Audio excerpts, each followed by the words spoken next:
दिनों तक लगातार ये घर भी नहीं लौटे थे। ऐसे में एक बार जोरदार तालियां डॉक्टर सिद्धार्थ के लिए। अब मैं मंच पर आमंत्रित करना चाहूंगी डॉक्टर विवेक त्रिपाठी साहब को। जोरदार तालियां विवेक जी के लिए भी हो जाए। सर प्लीज मंच पर आइए। विद्या अस्पताल एंड ट्रॉमा सेंटर से आप। डॉक्टर त्रिपाठी का हॉस्पिटल कोरोना अस्पताल बनाया गया, जो कि था भी नहीं। मदद के रूप में इन्होंने उस हाथ को आगे बढ़ाया जिसकी उम्मीद लगातार उस वक्त मरीज कर रहे थे। हर वो कोशिश की जो एक डॉक्टर होने के नाते वो कर सकते थे। जोरदार तालियां एक बार डॉक्टर साहब के लिए हो जाए।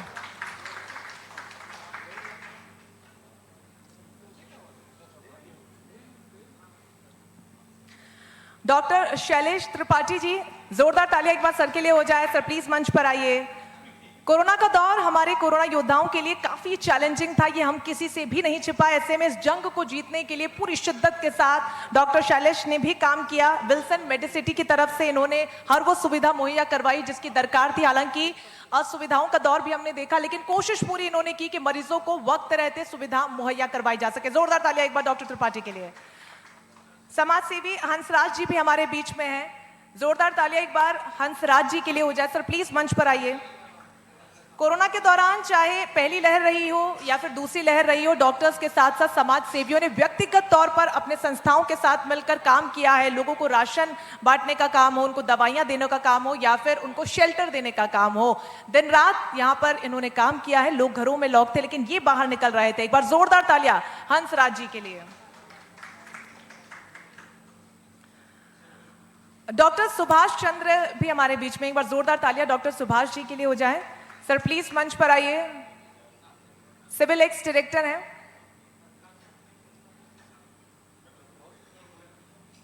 जोरदार तालियां एक बार डॉक्टर सुभाष के लिए भी हो जाए। कोरोना काल में जिस शिद्दत से डॉक्टर साहब ने काम किया, घर से लगातार वो काउंसलिंग यहाँ पर मरीजों की कर रहे थे। जो असुविधाएं आ रही थी या फिर उस वक्त मरीज जो अस्पताल जाने से बच रहे थे कोरोना के डर से, उन लोगों को भी लगातार वो काउंसिल करते रहे, अपनी जिम्मेदारियों को निभाया और पूरी ईमानदारी के साथ निर्वहन उसके लिए किया। एक बार जोरदार तालियां डॉक्टर सुभाष चंद्र के लिए।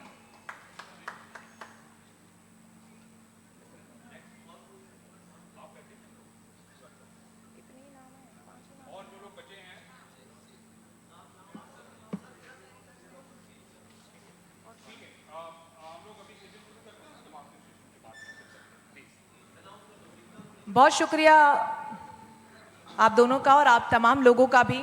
चलिए आगे बढ़ेंगे अधिवेशन में और अगले सत्र का रुख करेंगे जिसका नाम है कि उत्तर प्रदेश में कोरोना काल के दौरान कितनी चुनौतियां रही हैं और फिलहाल स्वास्थ्य विभाग उसको बेहतर करने को लेकर क्या कुछ कर रहा है। क्योंकि एक वक्त ऐसा भी था जब देश के प्रधानमंत्री नरेंद्र मोदी ने प्रदेश की सरकारों से ये कह दिया था कि आपसे जो कुछ भी अपने स्तर पर बन पा रहा है आप वो कीजिए, तो खुला यहाँ पर हैंड उनको दे दिया गया था। लेकिन इन सब के बीच जो मुश्किलें आई, देखिए पूर्ण रूप से लॉकडाउन तो नहीं लागू किया गया लेकिन पार्शियल लॉकडाउन हर किसी ने हर राज्य में लागू किया। लेकिन उस दौरान चुनौतियां कितनी रही उस पर बात होगी और आने वाले समय में बंदोबस्त क्या कुछ किए जा रहे हैं उस पर भी सवाल होंगे।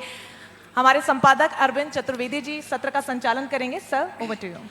Thank you Ranjana. और हमारे बहुत सारे ऐसे साथी हैं जिनको पुरस्कृत किया जाना है। मैं समझता हूं कि जिनका नाम छूटा है वो नाम अपना दे दें और मैं समझता हूं कि बड़ा सहयोग है और उनके लिए बहुत धन्यवाद। जोरदार एक बार ताली बजाएं जिन लोगों ने भी इस शानदार कार्यक्रम को आयोजित करने में हमारा सहयोग दिया। जयप्रताप जी से हम लोग बहुत दिनों से संपर्क कर रहे थे और ये इत्तेफाक है कि जयप्रताप जी इधर लगातार व्यस्त थे। कोरोना काल था, उसके बाद बारिश का कहर, उसके बाद पॉलिटिकल दौरे, इन सारी बातों में जो है हम लोग को जयप्रताप जी से बात करने का मौका तो मिला लेकिन समय नहीं मिल पा रहा था। क्यों सर, समय मिलना कठिन था थोड़ा इस बार? अब थोड़ा आज का जो संकट था पिछले 1.5 साल का उसके कारण से अभी समय थोड़ा अच्छा, वो समय आप सब एडजस्ट कर रहे थे, जिसको नहीं दिया था आपने देना शुरू कर दिया था। सर हम शुरू करते हैं कोरोना से। कोरोना का सेकेंड फेज हम लोगों ने देखा, बहुत ही डरावना था, भयावह था और मैं समझता हूं कि बहुत कठिन परिस्थितियों से लोगों ने बड़ी लड़ाई लड़ी और आपने भी उसको बहुत नजदीक से देखा। मैंने देखा कि बड़े से बड़ा व्यक्ति जो पैसे से हो, साधन संपन्न हो, उसके बाद भी वो लड़ रहा था। बहुत सारे लोग हार गए, बहुत सारे इन कठिन परिस्थितियों में जीत गए। जो जीत गए वो विजेता कहलाए और जो हार गए उनके लिए हम आज भी दुखी हैं। मन में एक संताप है, पता नहीं हम उनकी मदद कर पाए कि नहीं कर पाए। मैं आपसे जानना चाहता हूं कि कुछ ऐसा अनुभव, क्योंकि बहुत सारे लोगों के लिए आप फोन करते होंगे रोज, हम लोगों ने भी कई सारे लोग को के लिए आपको लिए ही फ़ोन किया होगा कि सर इनकी मदद कर दीजिए, इनके लिए फ़ोन कर दीजिए।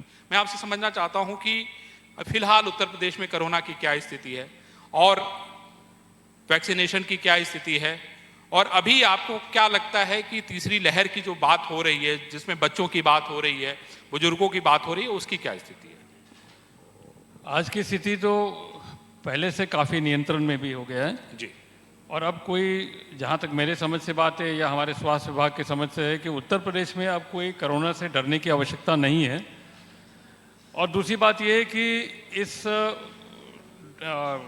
दूसरी लहर के बाद और पिछले 4 महीने से हम लोग जी लगातार 2,30,000 2,00,000 तक हम टेस्टिंग आज भी करते हैं।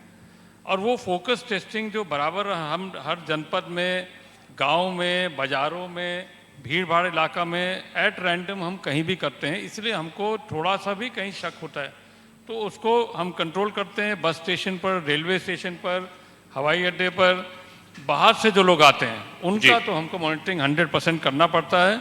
और कहीं कहीं थोड़े थोड़े निकलते हैं, मगर आज की स्थिति ये है कि एक एवरेज हम मान के चलते हैं कि 15 केसेस से ज़्यादा 35 केसेस तक प्रतिदिन पूरे उत्तर प्रदेश का हमको मिलता है। और अभी शायद 177 केसेस हमारे पास एक्टिव केसेस रह गए हैं उत्तर प्रदेश के अस्पताल या होम आइसोलेशन में। जैसे इसमें सबसे इम्पोर्टेंट जो आप लोगों ने मॉनिटरिंग की व्यवस्था की है वो बहुत बढ़िया है। मैं देखता हूं कि कई बार मतलब जैसे कोरोना से हम भी पीड़ित रहे, उसके बाद भी आज भी फ़ोन आते हैं, वो पूछते हैं कि भाई आपको कोरोना हुआ था तो आपने क्या किया, कैसे किया, अभी आपकी क्या स्थिति है। ये अच्छी बात है, मैं समझता हूँ। लेकिन सर मैं आपसे ये जानना चाहता हूँ कि जो सेकेंड फेज था, आपने देखा होगा कई बार आपको भी लगता होगा, आप भी निराश हो जाते होंगे कि अरे क्या स्थिति है, क्या हो रहा है। ऑक्सीजन को लेके लड़ाई लड़ रहे थे, उसके बाद आप देखिए विपक्ष लगातार हमलावर था आपको लेके। ऐसी तस्वीरें लोगों के सामने आई जो जिसपे सरकार के लिए जवाब देना बहुत मुश्किल था। कहा जा रहा था कि लाशों के ढेर लगे हुए हैं। ऐसे में कितना असहज महसूस कर रहे थे, कैसे आपने इन सारी चीज़ों को बेहतर करने की कोशिश की? देखिए, एक वैश्विक महामारी जो 100 साल के बाद पहली बार इस पूरे विश्व में आया, हम जैसे भारत में और उत्तर प्रदेश के रहने वाले, हम तो इसके बारे में किसी को भी कुछ नहीं पता था। संसाधन बढ़ाना सबसे पहले काम था, टेस्टिंग कैपेसिटी बढ़ाना, एक प्रबंधकीय व्यवस्था बनाना जिससे हम हर चीज़ को मॉनिटरिंग कर पाए। ICCC के हर जनपद में एक कंट्रोल रूम बनाना जी। और उससे पूरा मैनेजमेंट करना। ये इन परिस्थितियों में काफ़ी कठिन समय था, मगर हम सभी लोग ने, जो स्वास्थ्य विभाग के हमारे डॉक्टर्स थे, जो उनके साथ पैरामेडिक्स थे, ये 24 आवर्स राउंड द क्लॉक ये लोग ने काम किया बिना छुट्टी लिए। और जिला प्रशासन के साथ मिलके हम लोग लगातार इसमें जब करते गए, और आपको याद होगा कि एक ऐसा समय भी आया था जब 32 लाख प्रवासी मजदूर भी आ गए थे हमारे जी। लगातार प्रवासी मजदूर आए थे। एक एक मजदूर का हमने टेस्टिंग किया, उनका फीवर रिपोर्ट लिया, उनको घर तक पहुंचाया, उनका मॉनिटरिंग किया, उनके खाते में 1000 रुपया डाला, उनको फूड पैकेट्स दिए जी। हर चीज़ की व्यवस्था उत्तर प्रदेश सरकार ने यशस्वी मुख्यमंत्री के साथ कुछ ऐसी तस्वीरें भी आई, कुछ ऐसी तस्वीरें भी आई जिसने लोगों को रुला दिया, चौंका दिया। मुझे आगरा की तस्वीर आज भी याद आती है, जो पैदल मजदूर चला जा रहा है। कुछ ऐसी तस्वीरें भी थी जिसने मन को झकझोर दिया। जी, मैं आपसे ये पूछना चाहता हूं कि सरकार ने बहुत कुछ किया मजदूरों के लिए, लेकिन कुछ ऐसी तस्वीरें भी उसमें से निकल के आई जिसने मन को हिला दिया, झकझोर दिया। नहीं, वो तो सही बात है। मैंने आपसे कहा कि वैश्विक महामारी में जिसका कोई इलाज नहीं है, और आज भी हमारे पास कोई, अब तो खैर वैक्सीन निकला है, अन्यथा उस समय तो कोई इलाज था ही नहीं। वैक्सीन हमने जनवरी 16 से हमने इस साल प्रारंभ किया, और वो वैक्सीन आज कारगर भी है। और हम कम से कम इस उत्तर प्रदेश में 8 करोड़ 90 लाख से ऊपर हम लगा भी चुके हैं। अगले 2 दिन के अंदर हमारा 9 करोड़ तो हो ही जाएगा पूरा। 75 करोड़ वैक्सीन पूरे देश में लग चुका है, फर्स्ट डोज हमारा जी। और फर्स्ट डोज लगने माने कि जो वैज्ञानिक मानते हैं कि 96.6% उसका प्रभावी ढंग से आपके लिए है, इसलिए फर्स्ट डोज और इम्पोर्टेंट हम सब लोग के लिए। सेकेंड डोज पर हम लोग कॉन्सेंट्रेट कर रहे हैं।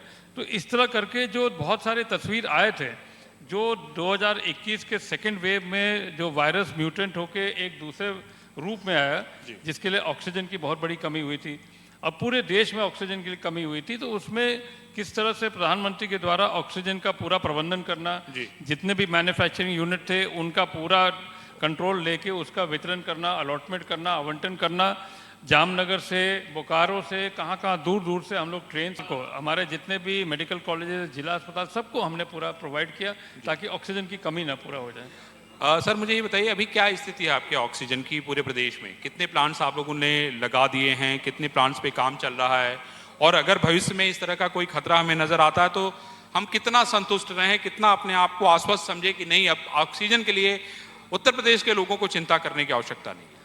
ऑक्सीजन पर तो बिल्कुल चिंता करने की आवश्यकता नहीं है, चाहे इस तरह का फेज फिर दोबारा है, इसलिए कि पीएम केयर फंड के माध्यम से उसी समय तय हो गया था कि हम मैक्सिमम अमाउंट ऑफ जितने हमारे ऑक्सीजन जनरेटिंग प्लांट्स हैं, हमारे मेडिकल कॉलेजेस और हमारे डिस्ट्रिक्ट हॉस्पिटल, और उसके बाद सीएसआर के फंड से, एमपी एमएलए के फंड से, ये हमारे सीएचसी लेवल तक भी हमारे oxygen generating plants, oxygen concentrator, ये भी हमारे सब लग चुके हैं।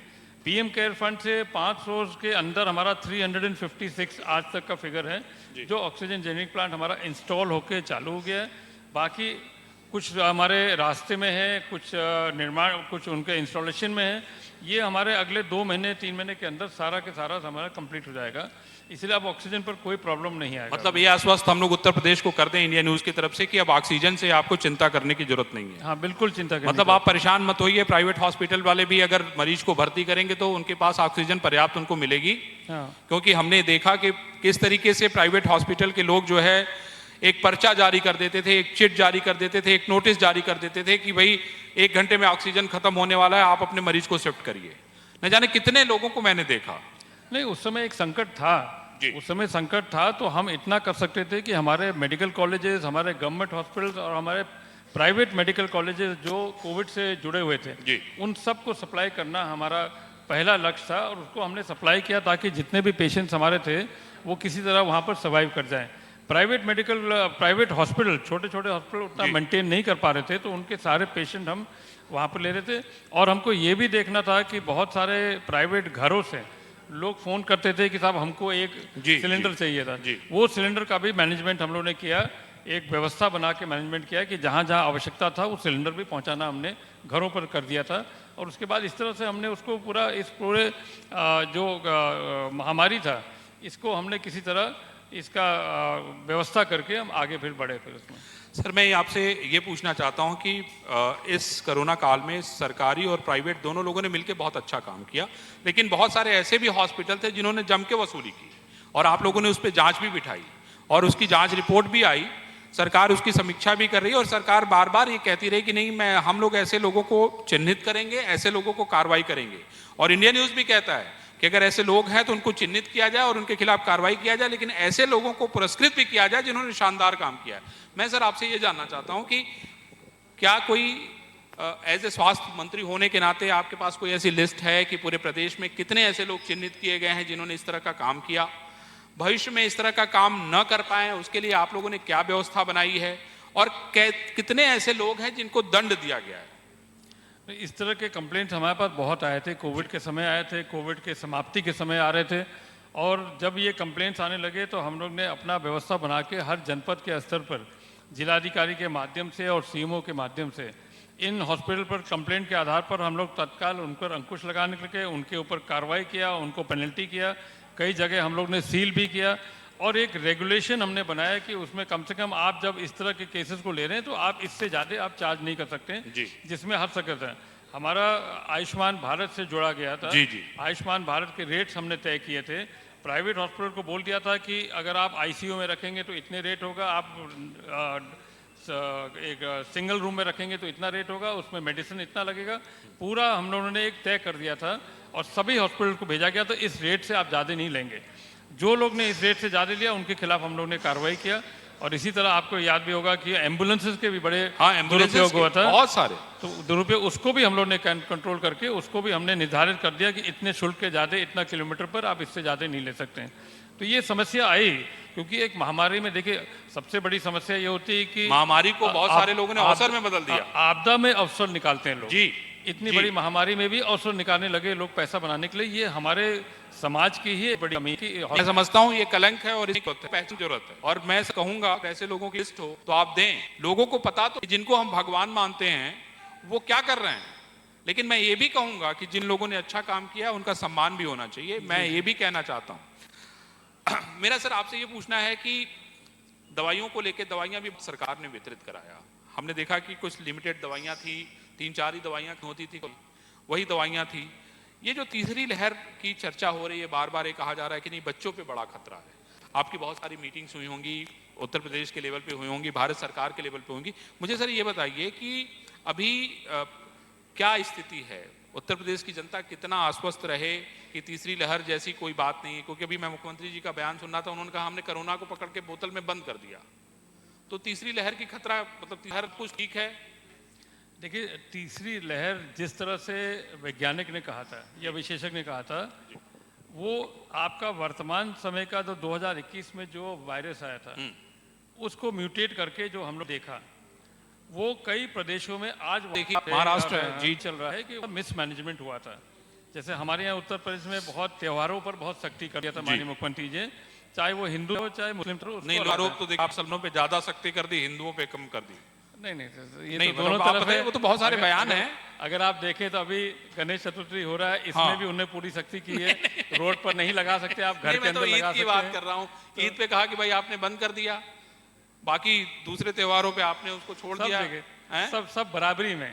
अगर मुस्लिम के ऊपर भी हुआ तो इतना हिंदुओं के ऊपर हुआ। वो त्योहार आपको याद होगा 2020 में दशहरा के समय, दिवाली के समय में, इस समय होली के समय में, हर चीज में पूरा सख्ती हुआ था। नहीं, सख्ती हुआ था, लेकिन भाई आरोप तो उनका यही है, विपक्ष यही कह रहा है कि भाजपा के लोग जो हैं वो इस तरह का काम करते हैं। उनका जो दोहरा काम रहता है, मुसलमानों के लिए दूसरे कानून, हिंदुओं के लिए दूसरे कानून। हम सरकार में हैं, इसलिए आरोप तो हमारे ऊपर तो लगेगा। आप प्रबंधन के विषय में भी आरोप लग सकता है और राजनीतिक सोच के हिसाब से भी आरोप लग सकता है कि आपने इसमें भी भेदभाव किया। परंतु हमारा तो मन बिल्कुल साफ है और जिस तरह से हम लोग काम करते हैं, जिस तरह से हमने पारदर्शिता के साथ इस पूरा व्यवस्था को बनाया और आगे भी रखा, मुझे नहीं लगता कि अब जो आरोप लगा रहे हैं वो तो स्वाभाविक है। इधर चुनाव भी आ रहा है 3-4 महीने के अंदर, तो ये स्वाभाविक है कि ये सब आरोप आना ही है। अच्छा, सब लगने ही आप मान चुके हैं। हाँ, तो हम लोग तो अपना जनता के सामने जाएंगे, हमने जो काम किया उसका प्रेजेंटेशन करेंगे, जनता जिसको समझेगी वो अपना। अब उनका काम है आरोप लगाना है, वो लगाते तो आरोप लगाएंगे, बिल्कुल लगाएंगे। चलिए हम लोग तो डेंगू का बात करके तब फिर पॉलिटिकल बात करेंगे। डेंगू को लेके सर बहुत सारे सवाल हो रहे हैं रोज। ये पश्चिम उत्तर प्रदेश में हुआ कि भाई हर घर में लगभग डेंगू हो गया है, 300-400 पेशेंट नजर आ रहे हैं, बहुत सारे लोगों के मरने की भी खबरें आ रही थी। मैं आपसे ऑफिशियली जानना चाहता हूं कि अभी पूरे उत्तर प्रदेश में डेंगू को लेके कितनी मौतें हुई हैं, अभी डेंगू के कितने मरीज पूरे उत्तर प्रदेश में हैं, और सरकार और ऐसे कौन से काम कर रही है कि अभी हाल के आने वाले समय में डेंगू और न फैले। देखिए, आज के समय में अगर आपको याद होगा 5 सितंबर को माननीय मुख्यमंत्री जी फिरोजाबाद गए थे जी। उसके कुछ दिन पहले ये जो आउटब्रेक हुआ था संभावित डेंगू का, उस समय वो 5 तारीख को गए थे। उसी समय उन्होंने पूरी व्यवस्था को देखा और तत्काल उसमें दिशा निर्देश दिया। वो जो आउटब्रेक हुआ था उसमें, जिसमें उस समय 42 लोग मरे थे, 42 लोग मरे थे, वो ज़्यादा करके निजी अस्पतालों में मरे थे और अपने घरों में भी मरे थे। लेकिन सर सीएमओ की जिम्मेदारी तो होती है ना। नहीं, मैं समझा रहा हूँ।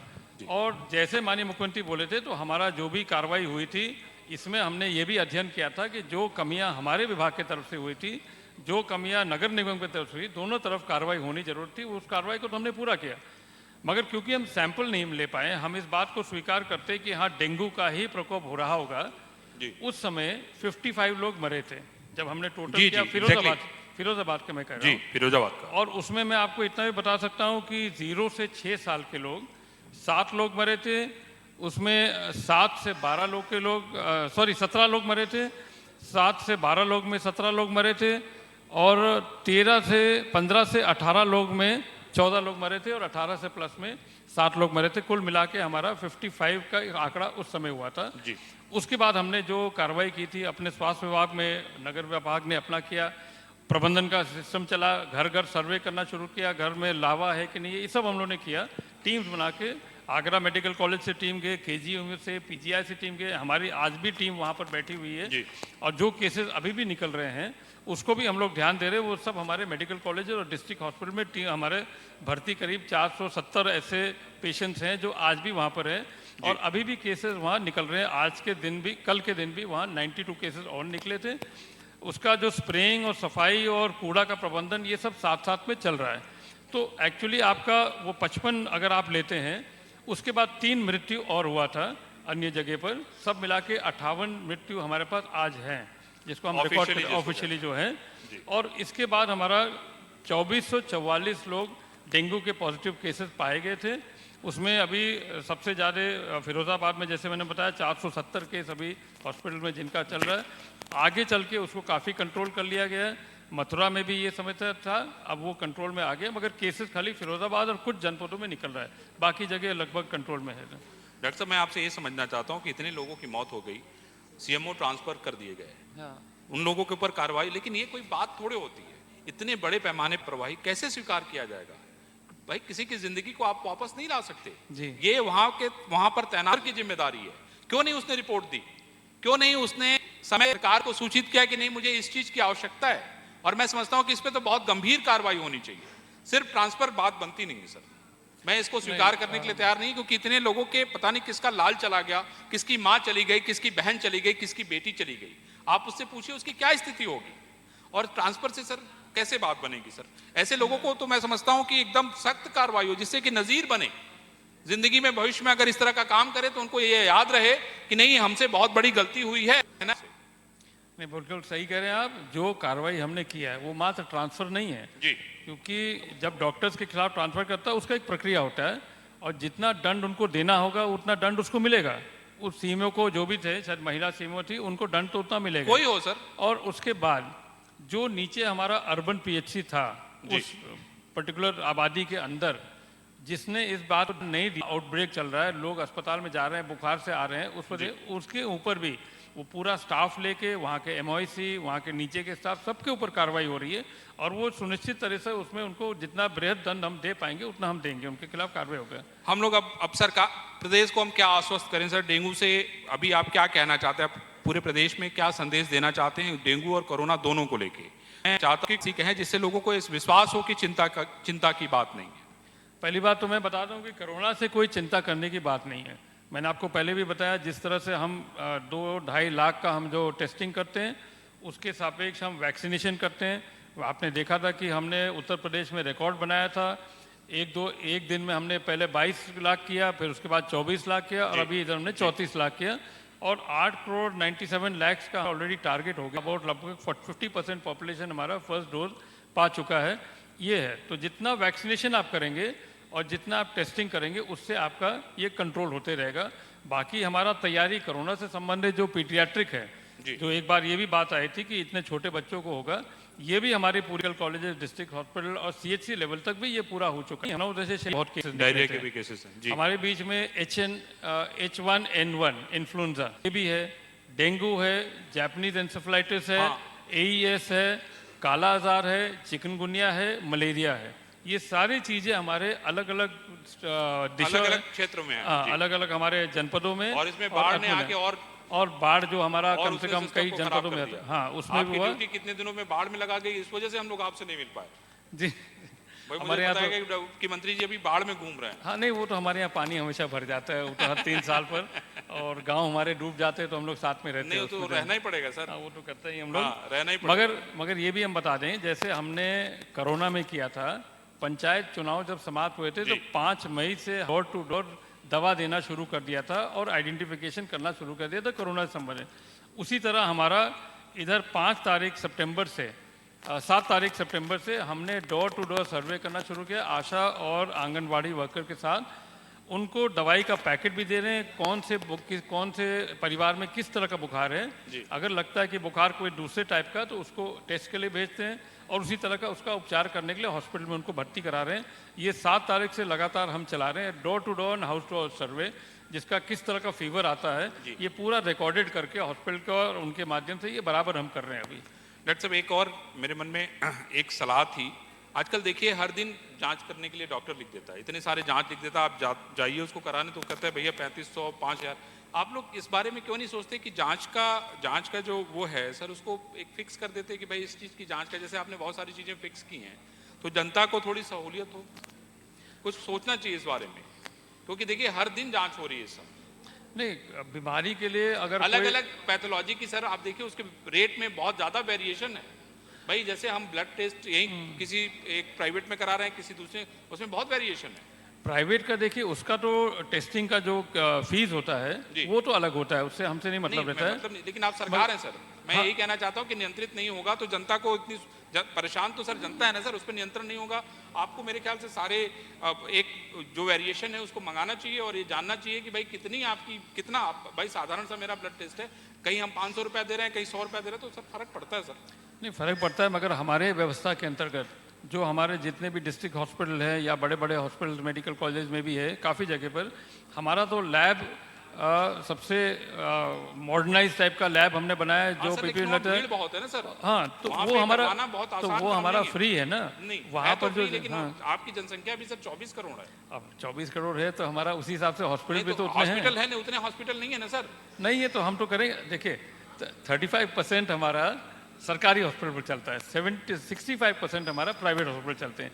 प्राइवेट हॉस्पिटल आप देखेंगे लिमिटेड है, जैसे मान लीजिए लखनऊ में है, प्रयागराज में है, वाराणसी में है, गोरखपुर में है, गौतम बुद्ध नगर में है, इस तरह के मेरठ में है, बड़े बड़े शहरों में प्राइवेट हॉस्पिटल आपको मिलेंगे।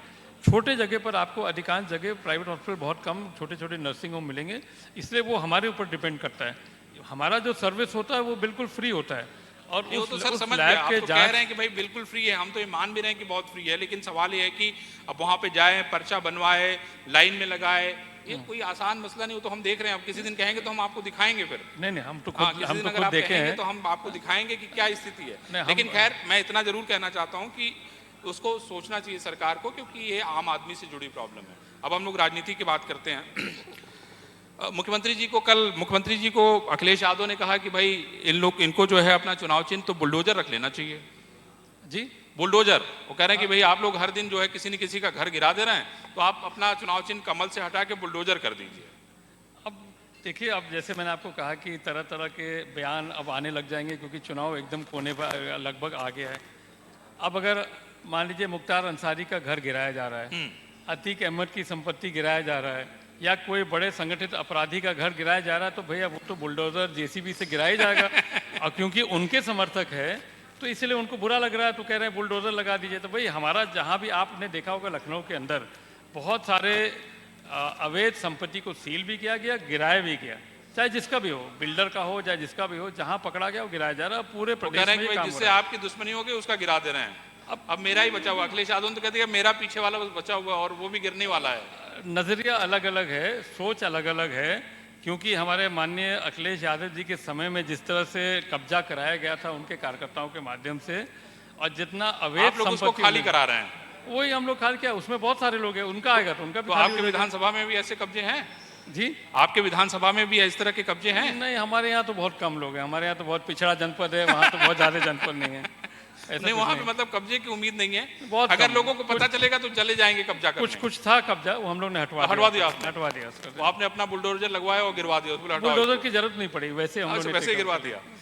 सर ये कह रहे हैं कि भाई राम मंदिर को लेके लगातार बयान, सारे दल जो है इसमें अपना जो चुनावी अभियान है वो अयोध्या से शुरू कर रहे हैं। अभी मैंने देखा कि मनीष सिसोदिया अयोध्या में थे, संजय सिंह अयोध्या में थे, उसके पहले ओवैसी अयोध्या में थे, लेकिन उन्होंने अयोध्या नहीं कहा, उन्होंने कहा मैं फैजाबाद में हूँ। हैं, उसके पहले प्रियंका गांधी भी अयोध्या जाने की बात हो रही थी। आप लोग रोज ही अयोध्या में रहते हैं, तो सवाल ये है कि सारी चीजें छोड़ के हम लोग राजधानी लखनऊ से अयोध्या शिफ्ट कर लें क्या? नहीं, ऐसी बात नहीं है। अब क्योंकि वैसे तो हिंदू धर्म से जुड़ा हुआ आदमी तो अयोध्या जाएगा, उसके लिए तो तीर्थ है, तो उससे जुड़े हुए जितने भी स्थान है वहां पर तो जाते ही। अरे सर वहां पे परंतु मैं कह रहा हूँ, परंतु अब जब राजनीति में आ जाते हैं, क्योंकि भारतीय जनता पार्टी ने 16 अक्टूबर 1951 के संकल्प के माध्यम से ये तय किया था कि राम मंदिर हम बनाएंगे, ये तब की बात मैं बता रहा हूँ जब जनसंघ हमारा स्थापित हो रहा तब की, और धारा 370 को हटाना तभी की बात है। उस संकल्प पर आज हमने जब पूरा करके मंदिर बनाया तो हमारा तो बिल्कुल खुला दिल है। हम चाहे घर पर रहते तो हम पूजा करते हैं, हम अगर वहाँ अयोध्या जाएंगे तो वैसे भी हम मतलब करते आपने जो नारा था तो सौगंध राम की खाते हैं मंदिर वहीं बनाएंगे, ये निभा दिया आपने। नहीं वो तो हम बना रहे हैं। हाँ। मगर अब जिसको लगता है कि भारतीय जनता पार्टी का मुकाबला करना है और वो वोट बैंक उनको लेना है, तो वो अपना मंदिर अपना माथा टेकने के लिए अयोध्या जाते हैं। उनको लगता है अब अयोध्या अगर आ जाएंगे तो बाकी जितने हिंदू हमारे पक्ष में आ जाएंगे। फिर बाकी तो जैसे होता है, आप जानते हैं उत्तर प्रदेश में जाति के आधार पर राजनीति होती है, एक दूसरे को मिलवाते हैं और अपना राजनीति करते हैं उसमें। मतलब तो तिलक लगा के अपना राजनीति शुरू कर देते हैं। आप कहते हैं कि उसका कोई मतलब नहीं उनको है। लगता है कि अब अगर हमने अयोध्या से शुरू कर दिया है तो आम आदमी पार्टी को लगता है कि हमारी भी सरकार बन सकती है। आशीर्वाद उनको भगवान राम दे ही रहे हैं, आशीर्वाद हमको भी दे रहे हैं, आशीर्वाद सबको दे रहे हैं, जन समाज को दे रहे हैं। कह ही रहे हैं सर। मैं यही आपसे समझना चाह रहा हूँ, अयोध्या तो चलिए हो गया, मथुरा की बात हो रही है, कृष्ण भगवान के लिए भी आप लोग बहुत कुछ कर रहे हैं। वहाँ पे भी अभी मुख्यमंत्री जी ने कहा कि भाई देखिए विंध्याचल जो भी तीर्थ क्षेत्र हैं वो जैसे काम होता है, चाहे विश्वनाथ मंदिर का दरबार हो, चाहे विंध्याचल हो, चाहे मथुरा हो, ये सारी जगहें जो हैं वो हमारे लिए एक प्रतीक हैं, एक माध्यम है हमारी संस्कृति का, हमारी सभ्यता का, और हम इसको विकसित करेंगे। तो हम इसको हम किस तरीके से देखें, इस बयान को मैं किस तरह से देखूं कि अगला लक्ष्य क्या भारतीय जनता पार्टी का बनारस यानी बनारस है और उसके बाद मथुरा है क्या? नहीं आपने दो बात कहा। हाँ। एक तो आपने कहा कि ये हमारे धार्मिक स्थान, ये हमारे हिंदू धर्म से ही इसका प्रतीक है और हम इन सब स्थानों पर हमारे पूरी हिंदू समाज समय समय पर जाती है। ज्ञानवापी मस्जिद भी है ना, मैं यही कहना चाह रहा हूँ। नहीं वो एक बात है, आपने विकसित शब्द इस्तेमाल किया। नहीं। तो हमारा देखिए वाराणसी में कितना विकास हुआ है सभी लोग जानते हैं, जो जाते हैं वहाँ पर। हाँ, लेकिन आपने ज्ञानवापी मस्जिद को छोड़ दिया ना। अयोध्या में भी कितना विकास हो रहा है। विकास तो कर रहे हैं, लेकिन बगल में भाई विश्वनाथ मंदिर के बगल में ज्ञानवापी मस्जिद सटे। सर आप कितनी बार गए होंगे दर्शन करने? नहीं वो तो अलग चीज है, वो विषय कोर्ट में वो विकास से दूर है। वो स्थान को सुंदर बनाना, सुलभ बनाना, हर आदमी जो जाता है वाराणसी जाता है या अयोध्या जाता है उसको हर चीज का सुविधा उपलब्ध होना चाहिए। विकास की दृष्टि से हर आदमी को फायदा मिले। लेकिन मस्जिद में जाता है तो उसको सुविधा नहीं चाहिए। किसका? मस्जिद में अगर जाएगा तो उसको सुविधा नहीं चाहिए। मस्जिद में जो जाते होंगे उनका भी विकास होगा, क्यों नहीं होगा? हम तो किसी को रोकते नहीं है। नहीं आप कह नहीं रहे। हमारा सबके साथ सबका विश्वास लेके हम चलते हैं, सबका साथ सबका विश्वास और सबका विकास। तो हम लोग ये मान के चले कि भाई अयोध्या हो गया, मथुरा काशी बाकी है बस।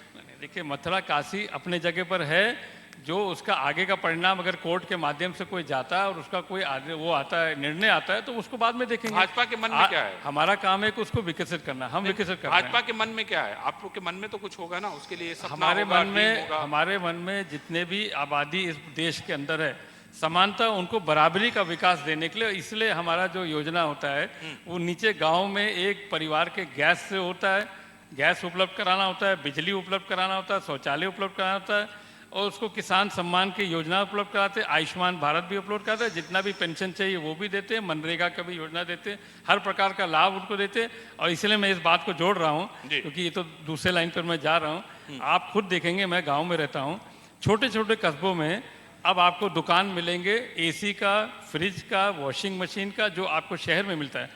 कोई ना कोई आदमी खरीद रहा है, डिमांड बढ़ रहा है, बिजली उपलब्ध हो रही है और उनके जीवन स्तर बढ़ रहा है। ये हम सभी लोग जानते हैं, कहने के लिए हम कुछ भी कह दें, मगर हम लोग देखते हैं कि योजना का लाभ कितना मिलता है उस आदमी को या उस परिवार को, वो आज देखने को मिलता है जब ये सब दुकानें खुल रही है और कैसे लोग इसको खरीद भी रहे हैं। अभी रंजना बार बार स्विगी से खाना मंगा के खा रही है, गैस का दाम इतना बढ़ गया है। कौन?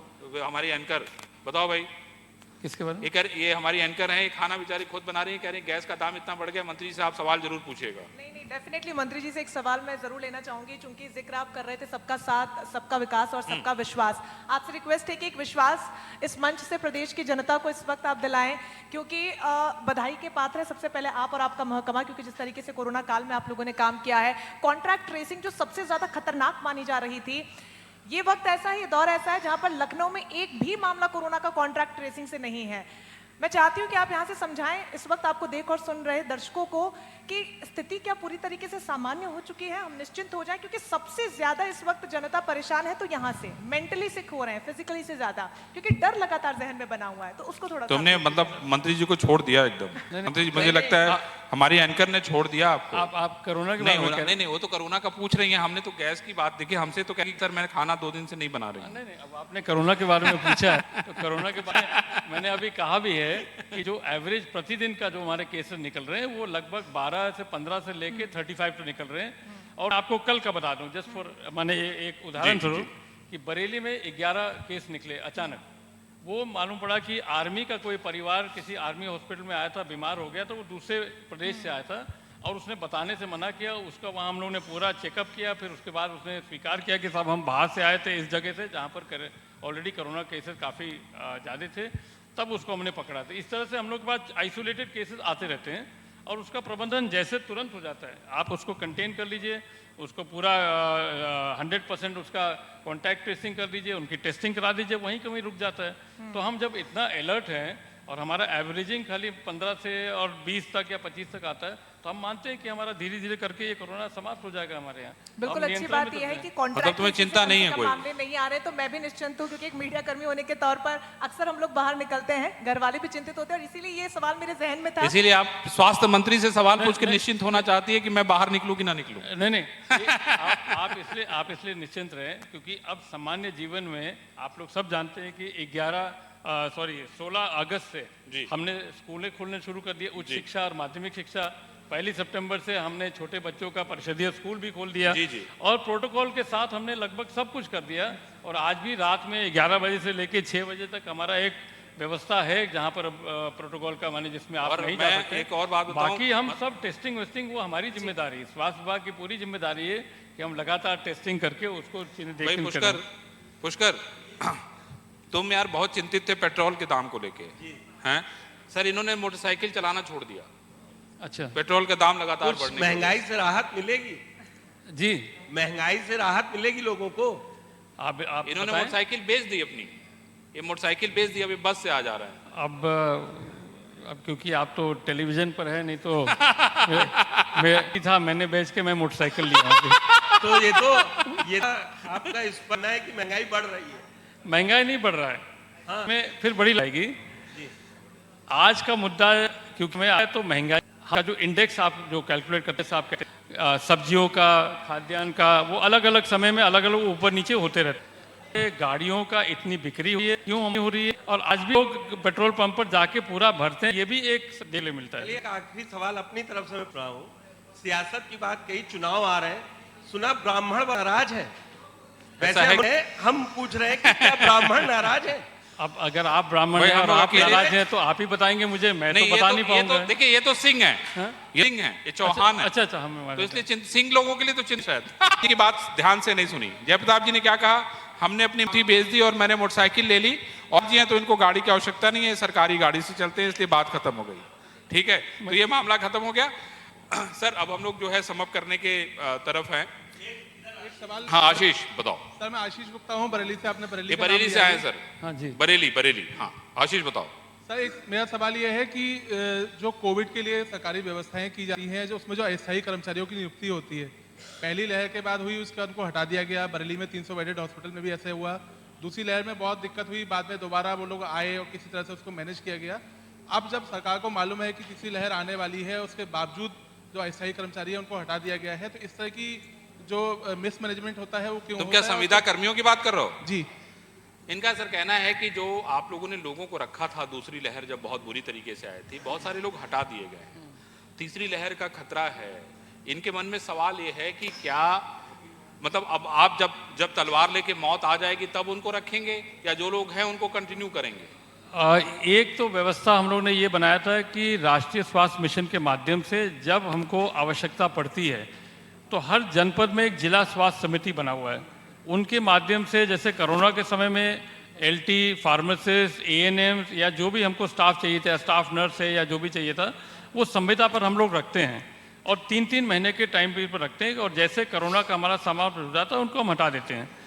फिर आगे चल के वैक्सीनेशन के लिए हमको अधिक संख्या में एएनएम चाहिए थे, जो कॉलेजों से निकल के जो शिक्षक वो करते हैं, तो हमने एएनएम भी रखना शुरू कर दिया।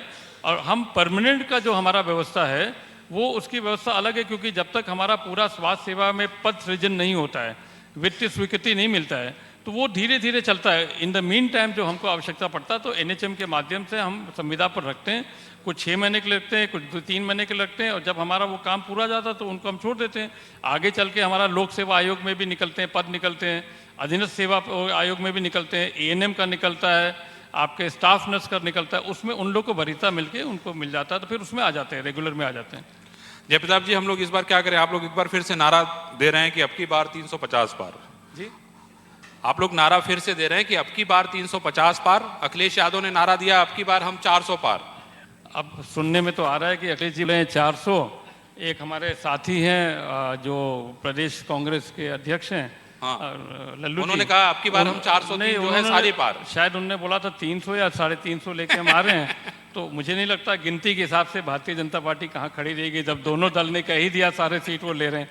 हम लोग तो जनता के ऊपर भरोसा करते हैं, जनता जहाँ हमको वोट देगी हम रहेंगे साथ में। नहीं, ये सही कहा। मतलब आप नारा तो दे ही रहे हैं, लेकिन हमने उनसे कहा कि भाई 400 क्यों कहा, 403 कह देते, बात खत्म हो जाती। हाँ, ये एक भी बात सीट सही नहीं है। बचती। हाँ, क्यों? ये भी सारी बात 3 सही सीट है। क्या करने दे रहे हैं, है कि नहीं? चाहते हैं पक्ष जिंदा रहे। चलिए, मैं समझता हूं कि बहुत ही शानदार बातचीत हमारी जयप्रताप जी से हुई। जो लोग अपने पुरस्कार जिनका नाम छूट गया है, मैं चाहता हूं कि जयप्रताप जी उनको भी फैसिलिटेट करें। रंजना, बारी बारी से आप इनको आमंत्रित करें। और जयप्रताप जी, आपको हम धन्यवाद देते हैं, लेकिन हम आपसे उम्मीद करते हैं कि भविष्य में हम लोग आपको फिर आमंत्रित करें और इसी तरह बेबाक हो हम लोग बात करें। आपको भी शुभकामनाएं। आप इतनी बेबाक बात तो करते ही हैं, राजनीति में भी बहुत हैं। मैं समझता हूं कि बहुत सारी चीजें हम लोग से समझते हैं। आपको पता है कि राजनीति में क्या करना है। बड़ा धन्यवाद। एक बार ताली बजाइए एक बार प्लीज। बहुत शुक्रिया मंत्री साहब, आपने बेबाकी से तमाम सवालों का जवाब दिया। आप लगता है कि कार्यक्रम मंच पर ही रुके। स्माइल वेलफेयर फाउंडेशन टीम को मैं मंच पर आमंत्रित करना चाहूंगी। एक बार जोरदार तालियां हो जाए स्माइल वेलफेयर फाउंडेशन के लिए। कोरोना काल के दौरान निस्वार्थ भाव से इस पूरी फाउंडेशन ने काम किया।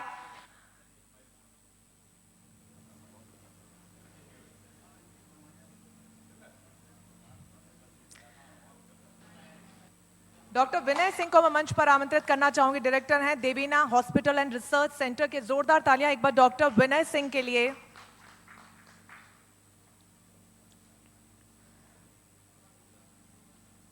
एक बार जोरदार तालियां बजा दीजिए डॉक्टर विनय सिंह के लिए। डॉक्टर मृंदा जौहरी जी को भी मंच पर मैं बुलाना चाहूंगी, बरेली से। एक बार जोरदार तालियां हो जाए इनके लिए। डॉक्टर माफ कीजिएगा, संजय सिंह जी को मंच पर बुलाना चाहूंगी, सोशल वर्कर हैं। एक बार जोरदार तालियां हो जाए संजय सिंह जी के लिए। अपने स्तर पर व्यक्तिगत तौर पर उन्होंने कोरोना काल में समाज की सेवा की है, हर वो मदद मुहैया करवाई है जिसको लेकर उन्हें लगता था कि वो जनता तक, प्रदेश की जनता तक, क्षेत्र की जनता तक मदद पहुंचा सकते हैं। एक बार जोरदार तालियां संजय सिंह जी के लिए।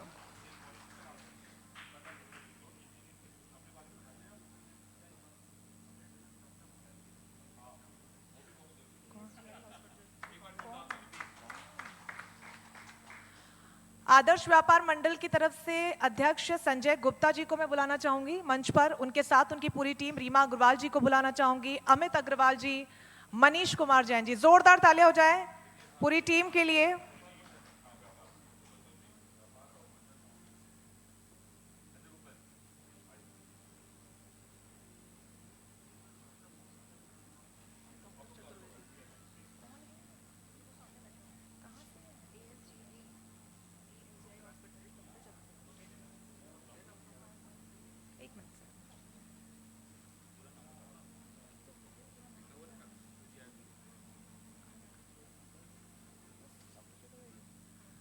अब मैं मंच पर डॉक्टर चतुर्वेदी जी को बुलाना चाहूंगी एएसजीआई से। एक बार जोरदार तालियां हो जाएं डॉक्टर प्रवीण चतुर्वेदी जी के लिए।